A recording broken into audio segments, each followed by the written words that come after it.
Casey Phillips here with Carmen, Vitali, and it is time for another Bucs mock draft. Last week we did it with Scott Smith. I know you guys are alternating each week on the website, putting out your different mock drafts. I know his had a trade in it for the first time this last week. The first ones you guys didn't, but now it looks like you are keeping that trend alive, including trades.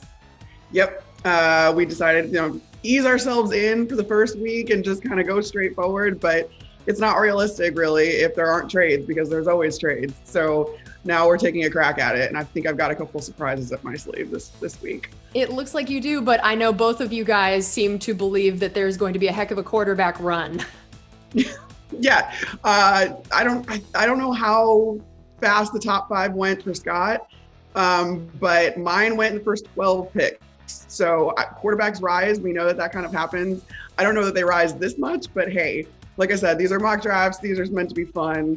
So I'm going to throw a few curveballs in there, and we'll see. It actually have a surprise trade for a non-quarterback happening in the top 15. So that's going to be interesting. That'll be great. Okay, let's dive into these first 8 picks. We're going to do it the same way there, where we kind of divide it up into groups. And I know that it's you and Scott had a similar trade happening, but a little bit of a variation on here. Take us through that first trade for a QB.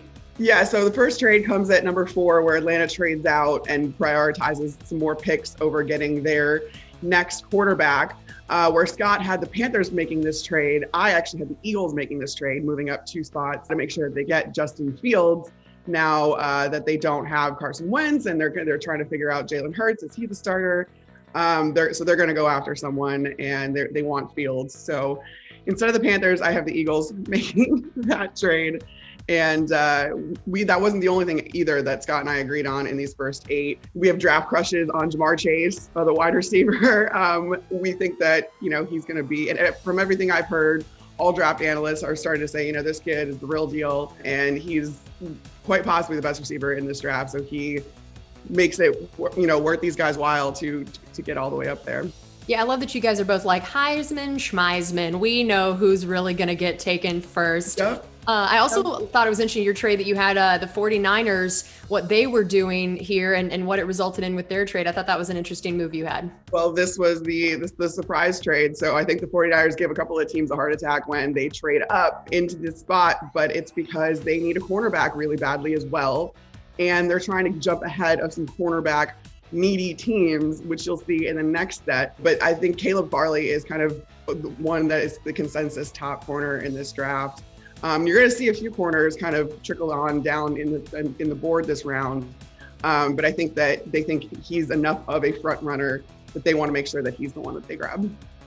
All right, let's move on to your second 8 pick group here. And you just mentioned those cornerback needy teams that you have Denver and Dallas being those. And how did you see that playing out? Yeah, so Denver still gets their corner. They get Surtain, and he actually comes from an NFL family as well. His dad played 11 seasons in the NFL. And we've seen, the Bucs have seen in how that kind of can affect a defensive back prospect, because Antoine Winfield Jr., of course, his dad played 14 seasons in the league and has been a big help as far as him getting adjusted into this league, and he made an impact right away. So I think that's an intangible that is really beneficial for a lot of these teams. But then Dallas kind of pivots because the top couple cornerbacks are off the board, and they go for an offensive tackle here, who's the second offensive tackle off the board, but he's my favorite because it's Rashawn Slater out of Northwestern, which is where Scott and I both went. We're both alums of Northwestern, but there was a video that came out this week, or last week rather, of Rashawn Slater, I think it was from 2019, doing some front squats, which were just insane, with his entire team around him, and he's got his little glasses on, and he's just the best, and I love him so much. And so I'm totally biased, but at the same time, he's an excellent prospect and deserves to go here to Dallas. Yeah, I was going to say, this doesn't sound at all like you have any bias or anything. No, that's emotion. You're not letting emotions. This is my mock draft. I'm allowed to do this, okay? That is true. And then you still end up having Atlanta get a quarterback here.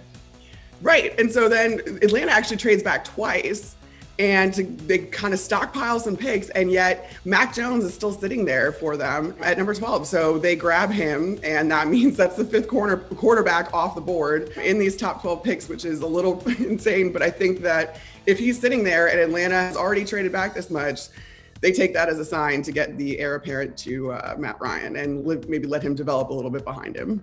Okay, let's move on to the third group of 8 picks here. I know that Scott had talked about it was going to be a long time for him getting an edge off the board, and you essentially are in the same boat. It looks like even more so than him, that you have an edge fallen all the way to 17 before being taken. I do. So I think Scott had him at 16. I go 17, and I went Kwity Paye out of Michigan to go to the Raiders because the Raiders are in desperate need of a pass rush. They were 29th in sacks last year. They only had 21 sacks on the entire season. So they definitely need help there. I don't think they can afford to not take an edge, especially when they're the first team to take one and get their pick of the and Kwity Paye seems to be one of the most pro-ready guys. He's out of a big program in Michigan. So I think that they're excited about that and they need that. They can't afford not to do that. Yeah, and you have another late trade here. I do, because I think that the Washington football team, they need a receiver, they need a playmaker, and they see that the Dolphins are picking right behind them, and they want to maybe kind of take this year's Heisman winner and reunite him with Tua, and Washington doesn't want to let that happen. So Washington moves up a spot. It cost them a couple of 7th-round picks, but I think that they're more than willing to pay that, and they prevent the Alabama reunion down in Miami. Might be a wise move for sure. All right, we'll go to our last 8 picks of the round, which of course includes the Bucs pick. So tell me a little bit about what you see here for the Saints. We know obviously now things are a little bit different down there in Louisiana based on the news with Drew Brees. So what do you see as this affecting how they're going to be looking at the draft?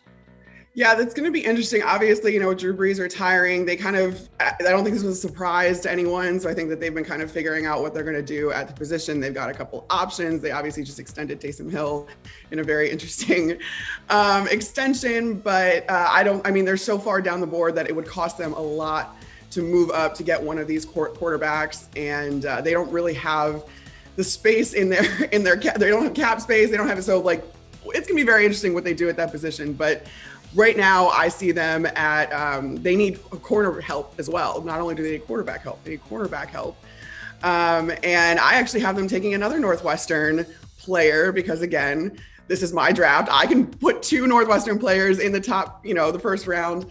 But Greg Newsome out of Northwestern also, though, is kind of rising up a lot of draft boards. So I don't think it's too far out of the realm of possibility that the Saints take him, especially when they just let Janoris Jenkins walk, and they already had a need at the position. So they definitely need some help on the back end for their defense. But yeah, and then the Bucs, another thing Scott and I agree on, we're both taking Levi Onwuzurike. I've got it now. We're good. I know how to say his last name, but he's another Washington guy, Washington defensive tackle. Putting him next to Vita Vea on the interior, these former Washington teammates, I think that they would play very well off of each other.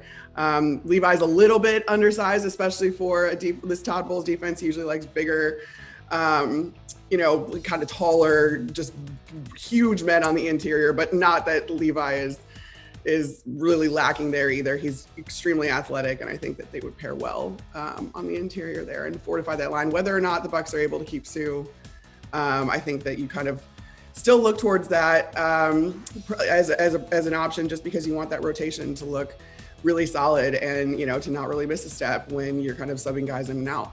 Yeah, and we saw you never know when injuries could hit. There is no such thing as too much depth, that is for sure. Well, great work as always. And just a reminder to everyone, again, we are doing these videos every week, alternating between Carmen and Scott, and as they alternate doing their mock drafts on the website. So if you want to look more at the reasoning behind each of these picks, you can check out their full mock drafts on Buccaneers.com.